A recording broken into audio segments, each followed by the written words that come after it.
السلام علیکم ورحمۃ اللہ وبرکاتہ۔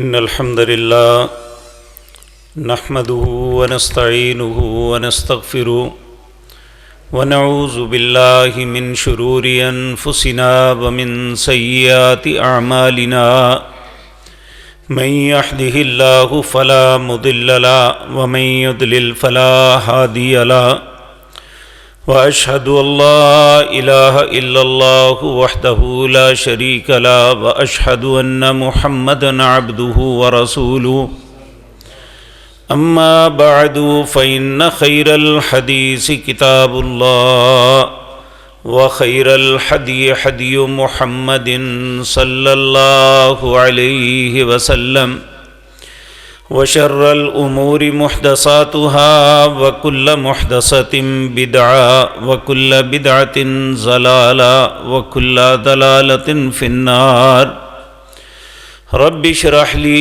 صدري ويسر لي أمري واحلل عقدة من لساني يفقهوا قولي اللهم انفعنا بما علمتنا وعلمنا ما ينفعنا وزدنا علما رب اوزعني ان اشكر نعمتك التي انعمت علي وعلى والدي وان اعمل صالحا ترضاه واصلح لي في ذريتي إني تبت إليك وإني من المسلمين أعوذ بالله السميع العليم من الشيطان الرجيم بسم الله الرحمن الرحيم يا أيها الذين آمنوا اتقوا الله ولتنظر نفس ما قدمت لغد واتقوا الله ان اللہ خبیر بما تعملون ولا تکونوا کالذین نسوا اللہ فانساہم انفسہم اولئک هم الفاسقون لا یستوی اصحاب النار واصحاب الجنہ اصحاب الجنۃ هم الفائزون۔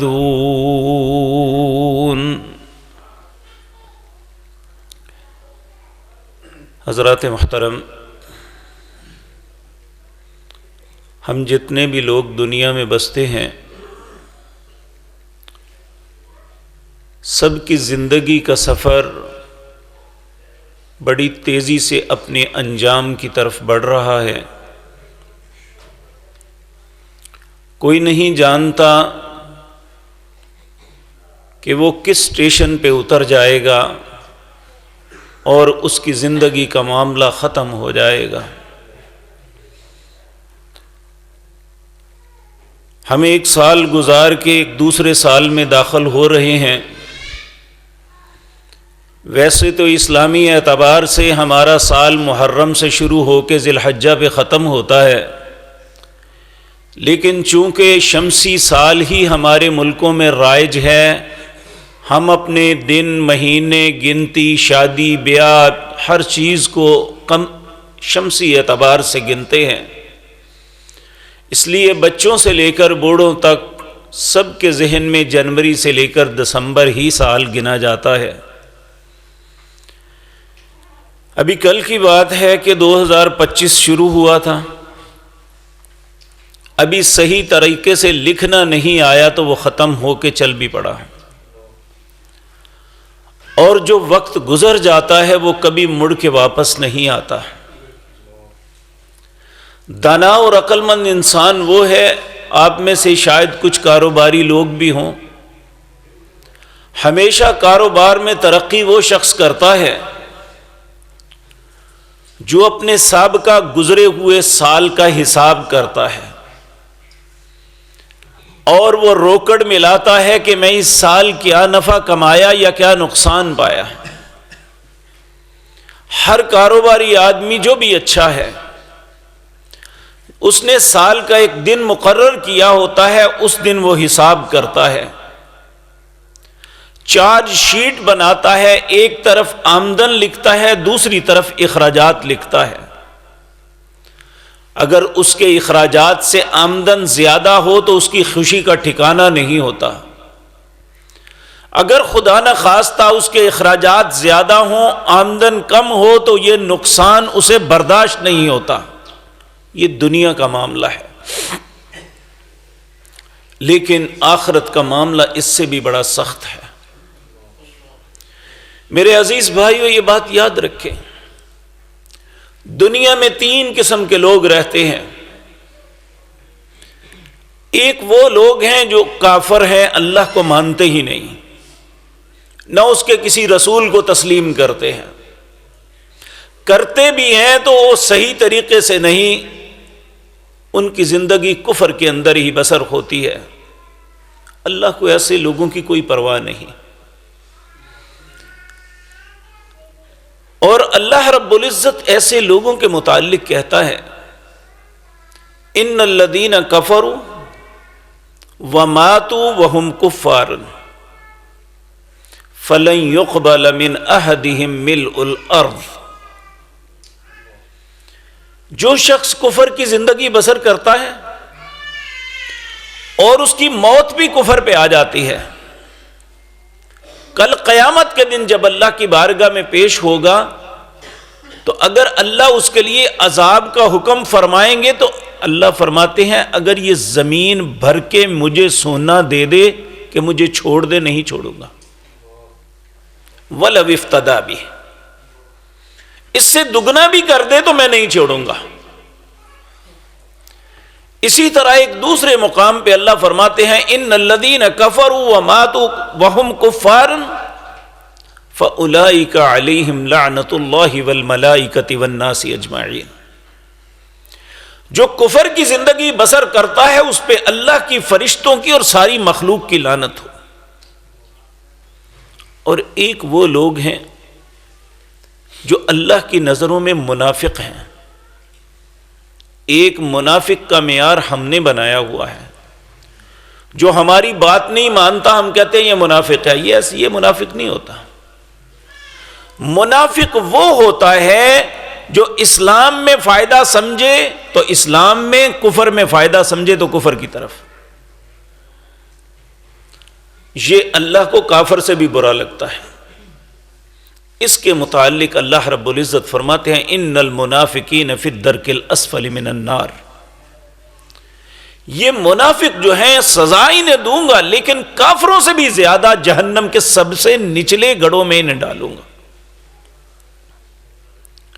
اور تیسرا گروہ ہے اہل ایمان کا۔ اللہ کو اپنی مخلوق میں سے اگر کسی سے پیار ہے، محبت ہے تو وہ اہل ایمان سے ہے۔ اگر کوئی اہل ایمان بن جائے،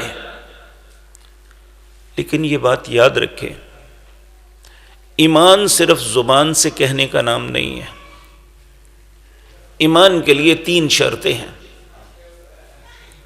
پہلی شرط اقرار باللسان، انسان زبان سے اقرار کرے۔ دوسرا وتصدیق بالقلب، دل سے اسے سچا بھی سمجھے، اور صرف سچا سمجھنا کافی نہیں، وعمل بالجوارح، اپنے اعضاء کے ساتھ عمل کر کے دکھائے۔ اگر یہ تینوں شرائط پوری ہوں گی تو وہ صاحب ایمان کہلانے کا حقدار ہے۔ تو اللہ رب العزت چونکہ اہل ایمان کا دوست ہے، اللہ فرماتے ہیں سورۃ بقرہ 3 پارے میں، اللہ ولی الذین آمنوا یخرجہم من الظلمات الی النور۔ اللہ ایمانداروں کا دوست ہے اور انہیں ظلمتوں سے، گمراہیوں سے، گناہوں سے نکال کے روشنیوں میں، ہدایت اور بہتر بات پہ لگاتا ہے۔ اسی لیے آج کی مجلس میں آپ کے سامنے یہ بات عرض کرنی ہے، ہم زبان سے تو سب اقراری ہیں، اللہ رب العزت ہم سے پیار کرتے ہوئے ہماری توجہ اس جانب دلاتے ہیں کہ تم ایک غفلت کی زندگی بسر کر رہے ہو. بل تؤثرون الحیات الدنیا والآخرۃ خیر وابقی. صاحب ایمان ہونے کے باوجود آخرت کے متعلق بہت زیادہ کمزور ہو. تمہیں احساس نہیں کہ وہاں کن حالات کا سامنا کرنا پڑے گا. اس لیے اللہ فرماتے ہیں یا ایھا الذین آمنوا، اے لوگو جو ایمان لائے ہو، اتقوا اللہ، اللہ سے ڈر جاؤ، وَلْتَنْظُرْ نَفْسٌ مَا قَدَّمَتْ لِغَدٍ. تم میں سے ہر انسان سوچے میں نے آگے کے لیے کیا بھیجا ہے. آپ نے ذمہ داروں کو دیکھا ہوگا، وہ کاشتکاری کرتے ہیں، زمین میں دانہ بوتے ہیں اور اس پہ ہل چلاتے ہیں، یا ہل چلا کے دانہ بوتے ہیں اور اس پہ پانی ڈالتے ہیں، پھر اس کی پوری حفاظت کرتے ہیں، تب جا کے وہ پھل ملتا ہے. یہ جو ہماری زندگی ہے یہ دراصل ایک امتحان ہے. اللہ رب العزت نے ہر انسان کو 2 قوتیں عطا کی ہیں. وہ کیا؟ فَأَلْحَمَهَا فُجُورَهَا وَتَقْوَاهَا. انسان کے اندر بیک وقت نیکی کرنے کا جذبہ بھی ہے اور برائی کی خواہش بھی ہے. دنیا کا نیک سے نیک انسان، اس کے دل کے بھی کسی کونے میں برائی کی خواہش بھی ہوتی ہے، وہ نہ کرے بے شک. اور دنیا کا بدترین انسان جو ہے اس کے دل میں کہیں نہ کہیں نیکی کا جذبہ بھی ہوتا ہے. یہ جو نیکی اور برائی دونوں چیزیں ہمارے اندر اللہ نے ملا دی نا، پھر ہمیں کہا قد افلح من زکاہا. اب میں دونوں قوتیں دے کے دیکھوں گا پاک کون رہتا ہے. اور قرآن کریم کے اندر سورۃ ملک کی آیت نمبر 2 میں اللہ فرماتے ہیں الذی خلق الموت والحیات. اللہ وہ ذات پاک ہے جو تمہاری زندگی اور موت دونوں کا مالک ہے، اور تمہارے پیدا ہونے سے لے کر مرنے تک جو درمیان کا عرصہ ہے، لیبلوکم ایکم احسن عملا، میں دیکھنا چاہتا ہوں کون اچھا کام کرتا ہے. نبی کریم صلی اللہ علیہ وسلم نے ہمیں ایک بڑی عظیم بات بتائی جو ہر انسان کے سمجھنے کے لیے بڑی ضروری ہے. کیونکہ انسان 3 چیزوں پہ فخر کرتا ہے: اپنے چہرے پہ کہ میں بڑا خوبصورت ہوں، اپنے مال پہ کہ میرے پاس مال بڑا ہے، اپنے جسم کی قوت و طاقت پہ کہ میں بڑا قوت والا ہوں. تو نبی کریم نے فرمایا ان اللہ لا ينظر الى صورکم. اگر تمہیں یہ وہم ہے نا کہ تم بڑے خوبصورت ہو، تو یہ خوبصورتی جس نے تمہیں دی ہے وہ کیوں دیکھے گا؟ وہ خود کتنا خوبصورت ہوگا. تو اگر تمہیں اپنے مال پہ ناز ہے تو ان اللہ یبسط الرزق لمن یشاء ویقدر. رزق دینے والا اللہ ہے، اس کی کمانڈ اینڈ کنٹرول بھی اس کے ہاتھ میں ہے. جب دینے والا وہ ہے، ہم اس کے سامنے فقیر ہیں، تو وہ ہمارے پیسے کو کیا دیکھے گا؟ ان اللہ لا ينظر الى اجسادکم. اگر ہمیں اپنی قوت بازو پہ بڑا ناز ہے تو واللہ علی کل شیء قدیر، وہ ہر چیز پہ قادر ہے. دنیا میں ہر انسان سب سے طاقتور نہیں ہو سکتا. آج کا مسٹر یونیورسل آئندہ سال کسی دوسرے سے مات کھا جاتا ہے، لیکن اللہ وہ ذات پاک ہے جو ازل سے ہے، ہمیشہ تک رہے گا، لیکن اسے کوئی مات نہیں دے سکتا. تو ہماری قوت اس کے سامنے کیا حیثیت رکھتی ہے؟ تو کہا پھر دیکھتا کیا ہے؟ وَلَٰكِن يَنظُرُ إِلَىٰ قُلُوبِكُمْ وَأَعْمَالِكُمْ. یا اللہ تمہارے دل کو دیکھتا ہے کہ تمہارا من کیسا ہے. یہ چہرہ لوگ دیکھتے ہیں، اسے خوبصورت بنانے کے لیے ساری زندگی ٹریٹمنٹ کرتے ہیں، بڑی بڑی مہنگی چیزیں لا کے چہرے کے لیے لے کے آتے ہیں کہ میرا چہرہ اچھا لگے. لیکن جو دل اللہ دیکھتا ہے اس کے متعلق ہمارا کوئی تصور نہیں ہے کہ اسے بھی خوبصورت بنا لیں، کیونکہ اللہ رب العزت کے پاس الا من اتى اللہ بقلب سلیم، جو قلب سلیم خوبصورت دل لے کے آئے گا اللہ اسے اپنا بناتا ہے۔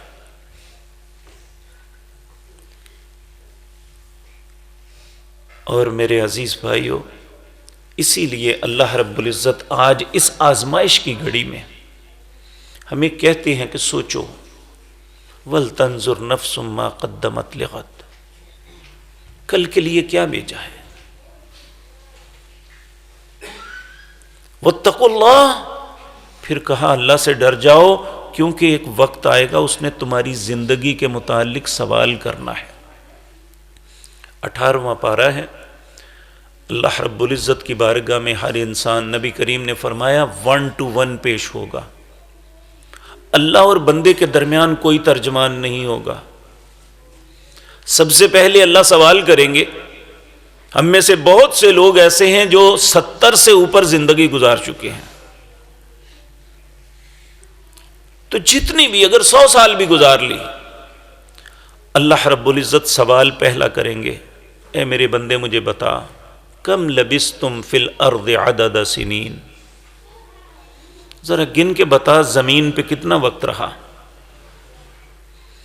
اب جس دن پوچھا جائے گا وہ 50,000 سال کا دن ہوگا، تو یہ دنیا کی زندگی اس کے سامنے کیا حیثیت ہے؟ اللہ پوچھیں گے کم لبستم فی الارض عدد سنین، مجھے ذرا گن کے بتا کتنا وقت دنیا میں رہا۔ تو انسان کا جواب کیا ہوگا؟ لبست یومن او بعد یوم، میں ایک دن رہا یا دن کا کچھ حصہ۔ اے اللہ، جب تو تیرے فرشتے لکھنے والے ہیں نا، ان سے پوچھ لے، فاسأل العادین۔ تو پھر اللہ رب العزت ناراضگی سے فرمائیں گے، قال ان لبستم الا قلیلا لو انکم کنتم تعلمون، کاش تو جان لیتا کہ تو نے کتنے گھاٹے کا سودا کیا ہے۔ اس لیے اس وقت سے پہلے، اس پریشانی سے پہلے اللہ ہمیں حکم فرما رہے ہیں، مشورہ دے رہے ہیں، یا ایھا الذین آمنوا اتقوا اللہ ولتنظر نفس ما قدمت لغد۔ اے میرے ایمان والو، اللہ سے ڈر جو آج ہی، ولتنظر، ہر انسان دیکھے، ما قدمت لغد، کل کے لیے اس نے یعنی قیامت کے لیے کیا بھیجا ہے۔ کیونکہ یہ بات یاد رکھے، ہم میں سے کوئی بھی شخص ہمیشہ کی زندگی لے کے نہیں آیا۔ اس کائنات میں اگر ہمیشہ کی زندگی ملنی ہوتی تو رسول اللہ اس بات کا حق رکھتے تھے کہ انہیں ہمیشہ زندہ رکھا جاتا، لیکن اللہ نے اپنے حبیب کریم صلی اللہ علیہ وسلم کو فرمایا، ما کان لبشر من قبلک الخلد افئن مت فہم الخالدون۔ آپ سے پہلے میں نے کبھی کسی انسان کو ہمیشہ کی زندگی نہیں دی، اگر آپ کو موت آنی ہے تو اور کسی کو کیسے زندہ رکھ سکتا ہوں؟ اور عمومی طور پہ ہمارے ذہن میں تصور ہوتا ہے، ہم اپنی پیارے کی قبر پہ لکھ کے آتے ہیں آخری آرام گاہ، حالانکہ وہ آخری آرام گاہ نہیں ہے، وہ سب کے لیے آرام گاہ نہیں ہے۔ بہت سے لوگ پٹ رہے ہیں وہاں پہ، بڑے مشکل حالات سے گزر رہے ہیں، اللہ کے عذابوں میں مبتلا ہیں، العیاذ باللہ۔ اللہ ہم سب کو اپنی پناہ میں رکھے۔ اس وقت اللہ رب العزت فرماتے ہیں کل نفس ذائقۃ الموت، ہر شخص نے موت کا ذائقہ چکھنا ہے۔ پھر یہ نہ سمجھنا کام ختم ہو گیا، وَإِنَّمَا تُوَفَّوْنَ أُجُورَكُمْ، جو کچھ کیا ہے اس کا بدلہ ملے گا۔ اب یہ بات ہمیں مولانا سے پوچھنے کی ضرورت نہیں ہے، ہم اپنے دل سے پوچھیں، میں کیا کر رہا ہوں اور اس کا بدلہ کیا ہو سکتا ہے۔ تو آج اللہ رب العزت ہمیں فرما رہے ہیں یا ایھا الذین آمنوا اتقوا اللہ ولتنظر نفس ما قدمت لغد واتقوا اللہ ان اللہ خبیر بما تعملون. جو کچھ تم کرتے ہو نا اللہ کو سب کچھ پتا ہے، ہر چیز کی خبر ہے. حضرت لقمان نے اپنے بیٹے کو ایک بات کہی تھی، اگر اتنی سی بات ہماری سمجھ میں آ جائے نا تو ہماری زندگی بدل جائے. انہوں نے اپنے بیٹے سے کہا تھا اے میرے پیارے بیٹے یا بنیا انہا ان تک مثقال حبۃ من خردل فتکن فی صخرۃ او فی السماوات او فی الارض یأتی بها اللہ. اے میرے پیارے بیٹے انہا ان تک مثقال حبۃ من خردل، ایک چھوٹا سا ذرہ جو مائکروسکوپ سے دیکھا جا سکتا ہے ویسے ہی نہیں، یا کبھی آپ اندر بیٹھے ہوں تو روشن دان سے دھوپ آتی ہو تو اس میں ذرے اڑ رہے ہوتے ہیں. اس وقت بھی کروڑوں ذرے یہاں اڑ رہے ہیں لیکن ہم دیکھ نہیں سکتے، وہ اتنا باریک ہوتا ہے ہماری آنکھوں سے نہیں دیکھ سکتی. کہا ایک ذرے کے برابر کا عمل وہ اچھا ہے یا برا آسمان کی بلندیوں پہ چڑھ کے کر لے یا زمین کی تہ میں جا کے یأتی بہ اللہ، اللہ اسے لے آئے گا. اگر یہ بات کسی کی سمجھ میں آ جائے تو پھر اس کی زندگی ایسی نہ ہو جیسی ہم اپنی زندگی گزار رہے ہیں. ہم عموماً ہماری زندگی کے کوئی بھی معاملے ہوتے ہیں نا سب کچھ یاد ہوتا ہے، نہیں یاد ہوتا تو اللہ یاد نہیں ہوتا. تو اللہ اگلی آیت میں فرماتے ہیں وَلَا تَكُونُوا كَالَّذِينَ نَسُوا اللَّهَ، ان لوگوں کی طرح نہ ہو جانا جنہوں نے اپنے رب کو بلا دیا. پھر اللہ خود ہی فرماتے ہیں انہوں نے رب کو نہیں بلایا فَأَنْسَاهُمْ أَنفُسَهُمْ، انہوں نے اپنے نفس کو بلا دیا کیونکہ اسے بھگتنا پڑے گا. کس نے بلایا؟ اولئک هم الفاسقون، جو گناہوں کی زندگی بسر کر رہا ہے، ایمان کے باوجود گناہوں کی زندگی بسر کر رہا ہے. آج ہمارے درمیان تمیز ختم ہو گئی ہے اچھے اور برے کی. اچھے کو بھی کہتے ہیں اللہ جنت دے، برے کو بھی کہتے ہیں اللہ جنت دے دے. اللہ رب العزت نے جب تخصیص فرمائی، آپ مجھے امید ہے کہ جمعے کے دن یہاں سورۃ سجدہ پڑھی جاتی ہوگی فجر کی نماز میں، کیونکہ ہماری اکثر مساجد میں الحمدللہ رسول اللہ کی سنت کے مطابق پہلی رکعت میں، فجر کی پہلی رکعت میں سورۃ سجدہ اور دوسری میں دہر پڑھتے ہیں. اس میں اللہ نے پارٹیشن کی ہے اہل ایمان میں بھی دو طبقوں کی. افمن کان مؤمنا کمن کان فاسقا لا یستوون، ایک وہ جو اللہ کی باتوں کو مان کے زندگی بسر کر رہا ہے اور ایک وہ جو گناہ کر رہا ہے، دونوں برابر نہیں ہو سکتے، دونوں کا انجام مختلف ہے. وَأَمَّا الَّذِينَ فَسَقُوا فَمَأْوَاهُمُ النَّارُ، جو گناہ گار ہے، گناہ کرنے والا ہے، حرام کار ہے، حرام خور ہے، اس کا ٹھکانہ جہنم ہے.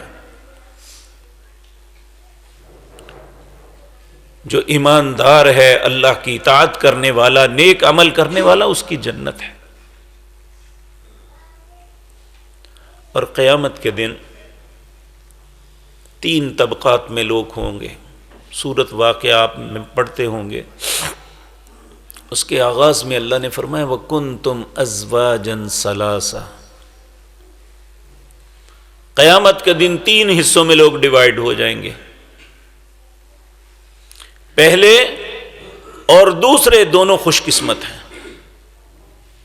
پہلے کون ہے؟ وَالسَّابِقُونَ السَّابِقُونَ، جو ہمیشہ نیکی کے معاملے میں سبقت کرتے ہیں.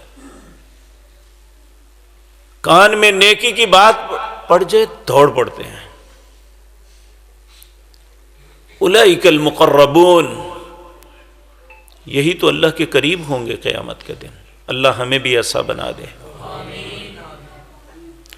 لیکن اللہ نے ساتھ یہ بھی فرمایا سلۃ من الاولین وقلیل من الآخرین،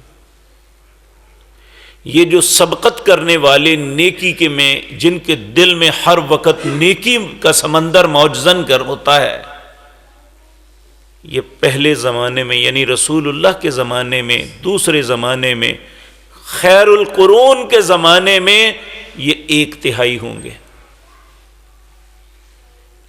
اور آخری زمانے میں بہت تھوڑے ہوں گے۔ سلۃ من الاولین وقلیل من الآخرین،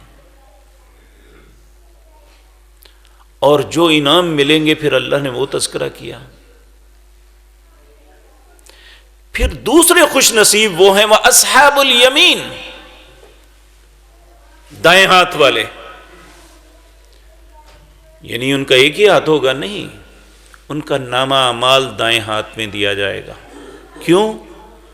جب ان کے اعمال تلیں گے، اللہ ترازو کو قائم کریں گے، وزنوا بالقسطاس المستقیم، اللہ ترازو قائم کریں گے جو ایک ذرے کا وزن بھی تولے گا۔ دنیا کے اندر سنار کا جو ہوتا ہے نا ترازو، یہ سب سے حساس ہوتا ہے، اس میں تھوڑا سا بھی فرق ہو تو وہ بتاتا ہے۔ تو اللہ کا ترازو اس سے بھی زیادہ حساس ہے۔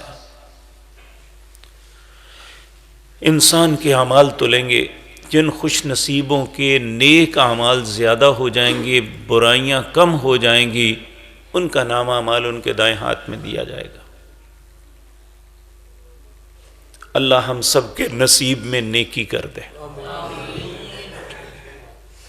یہاں یہ بات ذہن میں رکھیں، آپ سارا قرآن پڑھ لیں،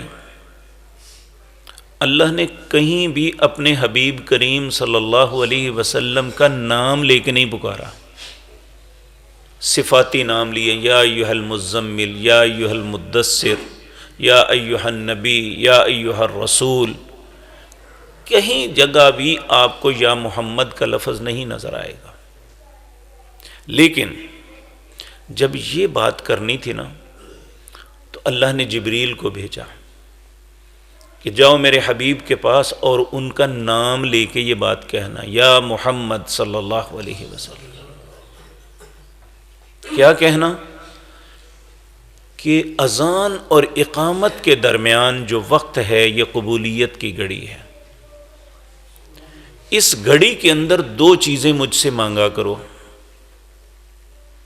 وہ 2 چیزیں کون سی مانگا کرو؟ پہلی چیز، اللہم انی اسألک فعل الخیرات، اے اللہ میں تجھ سے سوال کرتا ہوں اچھے کاموں کے کرنے کا۔ دوسرا کیا مانگنا ہے؟ وترک المنکرات، برے کاموں کو چھوڑنے کا سوال کرتا ہوں۔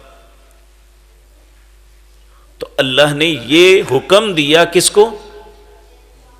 پیارے نبی جناب محمد الرسول اللہ۔ لیکن آپ تو سبقت کرنے والے تھے نیکیوں میں،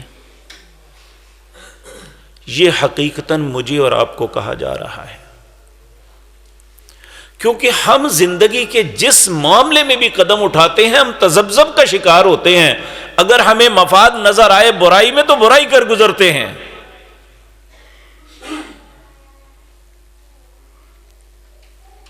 تو ہمیں اس بات کی ضرورت ہے کہ ہم ہر اذان اور اقامت کے دوران کم از کم ایک دفعہ ہی اللہ سے یہ سوال کیا کریں، اللہم انی اسألک فعل الخیرات وترک المنکرات۔ تو اگر ہماری نیکیاں، اور پھر یہ بھی بات یاد رکھیں، اللہ نیکی کے معاملے میں اتنا قدردان ہے، اللہ فرماتے ہیں من عمل صالحا فلہ عشر امثالھا، تم نیکی 1 کرو گے نا، میں 10 کے ساتھ ملٹیپلائی کروں گا۔ اگر 1 کرو گے 10 گنوں گا، اور اگر خدا نہ خواستہ برائی کرو گے تو اسے ملٹیپلائی نہیں کروں گا، اسے ضرب نہیں دوں گا، وہ 1 ہی ہوگی۔ تو ایک مرتبہ نبی کریم صلی اللہ علیہ وسلم نے بڑی دکھ کے ساتھ یہ بات کہی، کتنا وہ بد نصیب ہوگا جس کا ایک ایک 10 سے بڑھ جائیں گے۔ یہاں مجھے ذہن میں آیا نبی کریم نے ایک بہت ہی خوبصورت اور آسان عمل بتایا۔ آپ بور تو نہیں ہو رہے؟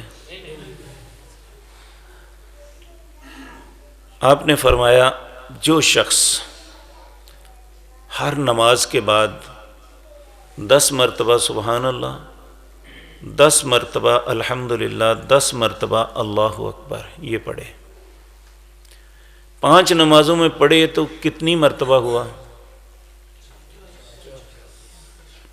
جی 150 مرتبہ، 30 مرتبہ ایک نماز میں، اور 150 کو 10 سے ملٹیپلائی کریں تو کتنا بنتا ہے؟ 1500۔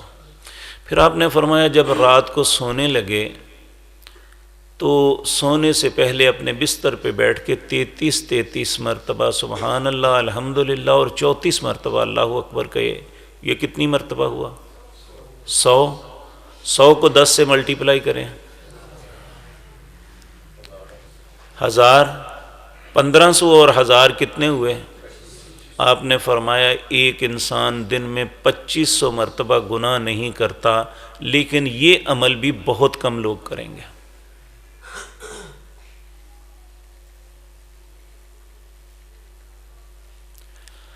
اور جن کے نیک اعمال بڑھ جائیں گے اور وہ خوشی سے چلا اٹھے گا، فَيَقُولُ هَاؤْمُ اقْرَءُوا كِتَابِيَهْ، یہ میرا رزلٹ دیکھو، انی ظننت انی ملاق حسابیہ، میں ساری زندگی اس تصور سے جیا کہ ایک دن میری اپنے رب سے ملاقات ہوگی تو مجھے میرا حساب ملے گا۔ پھر اللہ اسے کہیں گے فَهُوَ فِي عِيشَةٍ رَاضِيَةٍ، آج عیش کر میں تمہیں راضی کر دوں گا۔ جو دنیا میں اپنے آپ کو کنٹرول کرے گا قیامت کے دن اللہ اسے عیش کروائیں گے۔ جو آج عیش و عشرت میں پڑا رہا وہ قیامت کے دن اللہ کے عذابوں میں مبتلا ہوگا، العیاذ باللہ۔ اللہ ہم سب کو اپنی پناہ میں رکھے۔ اور تیسرا گروہ بدقسمت ہوں گے، وَأَمَّا مَنْ أُوتِيَ كِتَابَهُ بِشِمَالِهِ فَيَقُولُ يَا لَيْتَنِي لَمْ أُوتَ كِتَابِيَهْ، جس کا نامہ اعمال اس کے بائیں ہاتھ میں پکڑایا جائے گا، وہ رو رو کے کہے گا کاش یہ مجھے نہ ملتا۔ وَلَمْ أَدْرِ مَا حِسَابِيَهْ، میں کبھی اپنے حساب کو نہ دیکھتا۔ یا لیتہا کانت القاضیہ، میری کوئی دلیل ہی کام نہ آئی۔ ما اغنا عنی مالیہ، میرا مال اس نے کوئی فائدہ نہیں مجھے دیا۔ ہلاک عنی سلطانیہ، میری ساری اپنی دلیلوں نے ہی مجھے برباد کر دیا کہ ایسے ہو جائے گا، معافی مانگ لیں گے، ابھی بڑا وقت پڑا ہے، ایسے ہو جائے گا، فلاں ہو جائے گا، فلاں میری سفارش کر دے گا۔ ہلاک عنی سلطانیہ۔ پھر اللہ کہیں خذوہ فغلوا، پکڑو اسے گھسیٹو، ثم الجحیم صلوا، اسے جہنم کے ایندھن میں ڈال دو، ثم فی سلسلۃ ذرعها 70 ذراعا، 70 ہاتھ لمبے زنجیر سے باندھ دو، یہ جلتے ہوئے تڑپ بھی نہ سکے۔ تو اب فیصلہ ہمارے ہاتھ میں ہے کہ ہم کس انجام کی طرف بڑھ رہے ہیں۔ اور میرے پیارے بھائیو، اللہ رب العزت بہت ہی اپنے بندوں پہ رحیم و کریم ہے۔ اس نے اپنے بندوں کے لیے ایک ایسا دروازہ رکھا ہوا ہے جو اس کی موت کے وقت سے پہلے پہلے بند نہیں ہوتا، وہ ہے باب التوبہ۔ اللہ خود دعوت دیتے ہیں، یا عبادی الذین اسرفوا علی انفسہم لا تقنطوا من رحمت اللہ ان اللہ یغفر الذنوب جمیعا انہ هو الغفور الرحیم۔ اے میرے بندو، جتنی مرضی زیادتیاں کر بیٹھے، ابھی موت کا وقت نہیں آیا۔ لا تقنطوا من رحمت اللہ، اللہ کی رحمت سے نا امید نہ ہونا۔ ان اللہ یغفر الذنوب جمیعا، اللہ سارے گناہ معاف کر دے گا، اس سے معافی تو مانگ کے دیکھو۔ لیکن معافی ملے گی کیسے؟ اگلی آیت میں اللہ فرماتے ہیں وَأَنِيبُوا إِلَىٰ رَبِّكُمْ، لوگوں اپنے رب کی طرف لوٹ آؤ، پلٹ جاؤ غلط سمت جا رہے ہو۔ وَأَنِيبُوا إِلَىٰ رَبِّكُمْ، اپنے رب کی طرف لوٹ آؤ۔ وَأَسْلِمُوا لَهُ، اس کے فرما بردار بن جاؤ۔ من قبل ان یاتیکم العذاب ثم لا تنصرون، اس سے پہلے کہ اس کا عذاب آ جائے پھر تمہاری کوئی مدد نہیں کر سکے۔ اللہ کیسے لوٹیں؟ کیا کریں؟ اللہ اگلی آیت میں فرماتے ہیں وَاتَّبِعُوا أَحْسَنَ مَا أُنزِلَ إِلَيْكُم مِّن رَّبِّكُمْ، اتباع کرو اس بہترین چیز کی جو اللہ نے محمد الرسول اللہ پہ نازل کی، جس کا نام قرآن ہے۔ اس سے بہتر کوئی چیز نہیں۔ ان ھذا القرآن یہدی للتی ہی اقوم، قرآن سے بہتر جو ہے رہنمائی کرنے والی چیز دنیا میں آئی نہیں، نہ قیامت تک آئے گی۔ اس لیے واتبعوا احسن ما انزل الیکم من ربکم، اتباع کرو اس بہترین چیز کی جو اللہ رب العزت نے نازل کی اپنے بندے جناب محمد الرسول اللہ پہ۔ من قبل ان یاتیکم العذاب بغتۃ وانتم لا تشعرون، اس سے پہلے کہ اچانک تم پہ عذاب آ جائے، تمہیں پتہ بھی نہ چلے ہمارے ساتھ بنا کیا ہے۔ تو میرے پیارے بھائیوں، میری عزیز بہنوں، بیٹیوں، آج ہمارے پاس باب التوبہ، توبہ کا دروازہ ہے۔ انسان بہت سی دعائیں اللہ سے مانگتا ہے، لیکن اللہ کی مرضی ہے اسے قبول کرے یا نہ کرے، آج دے دے یا بعد میں دے دے یا قیامت کو دے دے، لیکن توبہ ایک ایسی چیز ہے اللہ کبھی رد نہیں کرتا۔ توبہ کی دعا ایسی ہے، لیکن اس کے لیے شرط یہ ہے وَلَمْ يُصِرُّوا عَلَىٰ مَا فَعَلُوا، جس گناہ کی توبہ کر رہے ہو پھر نہیں کرنا۔ نیک لوگ، ان کی زندگی کا وتیرہ اپنے سجدوں میں جہاں اللہ کی تسبیحات کرتے وہاں اللہ سے یہ دعا ضرور مانگا کرتے تھے، اللہم انی اسألک توبۃ نصوحا قبل الموت، اے اللہ مرنے سے پہلے مجھے سچی توبہ کی توفیق بخش دینا۔ اور ہمیں بھی ان کے رستے پہ چلتے ہوئے اللہ سے یہ دعا مانگتے رہنا چاہیے۔ یہ میرا خیال ہے کوئی مہینہ ڈیڑھ مہینہ پہلے کی بات ہے، تو صبح صبح یہاں سے گزر رہے تھے تو ایک باپ اپنی بیٹی کو موٹر سائیکل پہ سامنے کالج میں چھوڑنے آیا۔ وہ بیٹی کالج کا دروازہ پھلانگ کے اندر داخل ہوئی، وہ پلٹ کے واپس آیا تو بس نے روند کے اسے کچل دیا۔ ہمیں کوئی پتہ نہیں ہم نے گھر بھی پہنچنا ہے یا نہیں۔ اس لیے توبہ میں تاخیر کرنی یہ اپنے آپ کو ہلاکت کی دعوت دینی ہے۔ تو آج کی مجلس میں میرے اور آپ کے لیے سبق یہی ہے کہ یہ سال، مہینے، ہفتے سب بڑی تیزی سے گزر رہے ہیں، گزر جائیں گے۔ یہ 2026 شروع ہوا ہے، پتہ بھی نہیں چلنا سال ختم ہو جائے گا، اسی طرح زندگی بھی ختم ہو جائے گی۔ تو جب ختم ہو گئی، آنکھیں بند ہو گئی، تو پھر توبہ کا بھی دروازہ بند ہو گیا۔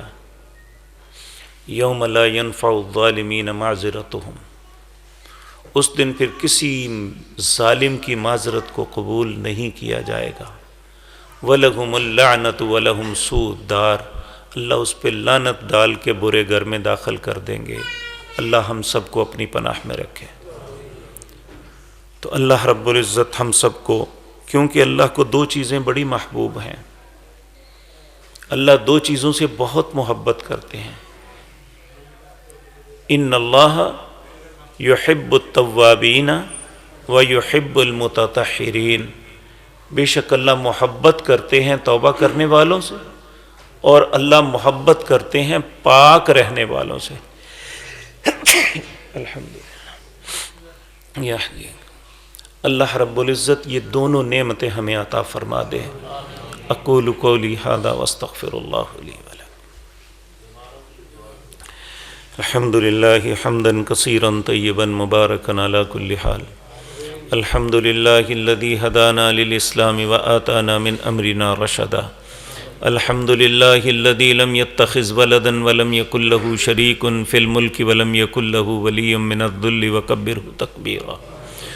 الحمد للہ الذی بنعمتہ تتم الصالحات مجیب الدعوات ومنزل الآیات وهو الذي يقبل التوبة عن عباده ويعفو عن السيئات إلهنا وخالقنا ومالكنا ورازقنا وليس لنا رب سواك اللهم صل على محمد وعلى آل محمد وبارك وسلم كما تحب وترضى اللهم إنا نسألك بأننا نشهد أنك أنت لا إله إلا أنت الأحد الصمد الذي لم يلد ولم يولد ولم يكن له كفوا أحد یا مجیب دعوت المضطرین یا مجیب دعوت المضطرین یا کاشف کرب المکروبین رحمان الدنیا والآخرہ ویا رحیمہما ربنا ظلمنا انفسنا وإن لم تغفر لنا وترحمنا لنكونن من الخاسرین ربنا لا تزغ قلوبنا بعد إذ هديتنا وهب لنا من لدنك رحمة إنك أنت الوهاب اللهم احسن عاقبتنا في الأمور كلها وأجرنا من خزي الدنيا وعذاب الآخرة اللهم رحمتك نرجو فلا تكلنا إلى أنفسنا طرفة عين وأصلح لنا شأننا كله لا إله إلا أنت اللهم إنا نعوذ بك من زوال نعمتك وتحول عافيتك وفجاءة نقمتك وجميع سخطك وغضبك يا أرحم الراحمين اللهم لا تدع لنا في مقامنا هذا ذنبا إلا غفرته ولا هما إلا فرجته ولا كربا إلا نفسته ولا دينا إلا قضيته ولا مبتلا إلا عافيته ولا مريضا إلا شفيته ولا ميتا إلا رحمته ولا شابا إلا أصلحته ولا ضالا إلا هديته ولا حاجة من حوائج الدنيا والآخرة اذهب الباس رب الناس واشف انت شافي لا شفاء الا شفاؤك شفاء لا يغادر سقما اللهم اشفنا بشفائك وداونا بدوائك واغننا بفضلك عمن سواك اللهم اغفر لجميع المسلمين والمسلمات والمؤمنين والمؤمنات الأحياء منهم والأموات ربنا اغفر لنا ولإخواننا الذين سبقونا بالإيمان ولا تجعل في قلوبنا غلا للذين آمنوا ربنا إنك رؤوف رحيم اللهم آتك ركابنا وركاب آبائنا من النار اللهم آتك ركابنا وركاب أمهاتنا من النار اللهم اكتبهم في عليين وآتهم كتابهم باليمين واجعلهم من المرحومين ولا تجعلهم من المحرومين يا رب الأرباب يا ملك الملوك اللهم هذا الدعاء وهذه البكاء وهذه المناجات اللهم إنا نستغفرك ونتوب إليك اللهم أنزل علينا الغيث اللهم أنزل علينا الغيث اللهم أنزل علينا الغيث ولا تجعلنا من القانتين اللهم اسقنا غيثا مغيثا مريا نافعا آجلا غير ذار اللهم اسق عبادك وبهائمك وانشر رحمتك واحيي بلدك الميت يا رب العالمين يا أرحم الراحمين ارحم على أحوالنا ولا تنظر إلى سوء أعمالنا اللهم رحمتك أوسع من ذنوبنا وتجاوز عن سيئاتنا وصل اللهم على نبينا محمد وآله وأصحابه أجمعين برحمتك